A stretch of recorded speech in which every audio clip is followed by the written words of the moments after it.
Et là, c'est parti. Bonsoir à toutes, bonsoir à tous. Le constat saute aux yeux. Aujourd'hui, des centaines de demandeurs d'asile dorment toujours à la rue, dans des tentes, le long du canal, au cœur de Bruxelles. Et chaque fois qu'une opération d'évacuation est prévue, elle tombe à l'eau. Va-t-on enfin vers une solution? Le point avec Sophie Mergen. C'est l'unique moyen qu'ils ont trouvé pour se réchauffer. Les tentes s'accumulent. Déjà une semaine que ces demandeurs d'asile dorment dans le froid depuis qu'ils ont été évacués du squat qu'ils occupaient à Schaerbeek. Une semaine qu'ils attendent désespérément d'être hébergés par les autorités. Chaque jour, on leur promet une solution, mais chaque jour, c'est la douche froide. On se réveille, on se dit, ok, peut-être ils vont venir aujourd'hui. Nous vivons dans l'espoir, peut-être qu'ils vont nous prendre. Chaque jour, c'est comme ça. Psychologiquement, ça nous traumatise un peu. Hein. Beaucoup d'entre nous sont malades. Moi-même, je suis malade. C'est pas facile. C'est trop difficile. C'est même pas difficile. C'est très, très difficile. Mais qu'est-ce qu'on peut? Depuis l'évacuation du squat, on peut parler d'un véritable fiasco. De jour en jour, des opérations d'évacuation sont prévues, puis annulées. Au départ, il était question que ces migrants soient relogés dans des hôtels, mais aucun protocole sanitaire n'était prévu. Cela a donc échoué. Les discussions entre les différents niveaux de pouvoir se succèdent. La commune de Molenbeek demande une solution d'urgence. C'est vraiment indigne pour notre pays.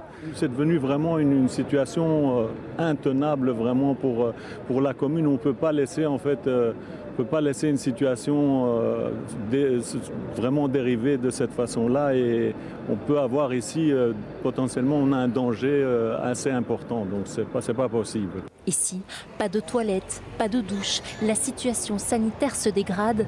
Un bâtiment devrait très prochainement accueillir une centaine de personnes, mais ce ne sera pas suffisant.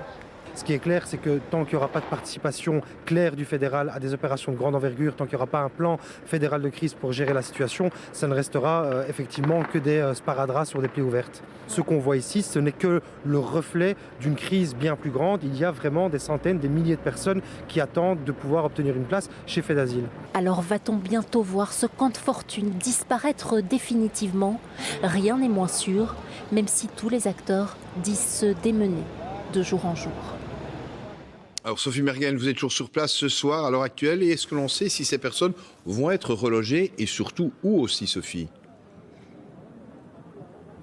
Alors ce qu'on sait, c'est qu'un bâtiment va normalement ouvrir ses portes demain. Je dis bien normalement, car vous l'avez vu, la situation évolue vraiment d'heure en heure. Mais ce qui est prévu, c'est qu'un bâtiment ouvre ses portes dans les prochains jours à Anderlecht et qu'il puisse accueillir 100 à 140 personnes. C'est un bâtiment qui serait supervisé par la plateforme citoyenne Bell Refugees, par la Croix-Rouge et par le SAMU social, le tout avec le soutien de la région de Bruxelles-Capitale. Le problème, c'est qu'ici, les demandeurs d'asile, ils sont au moins 2 fois plus nombreux. Il faudra donc d'autres bâtiments. Des négociations sont en cours, mais pour l'instant, rien n'est acquis. La commune de Molenbeek demande en tout cas que l'opération d'évacuation ait lieu en une fois, afin que ça ne crée pas une sorte d'appel d'air.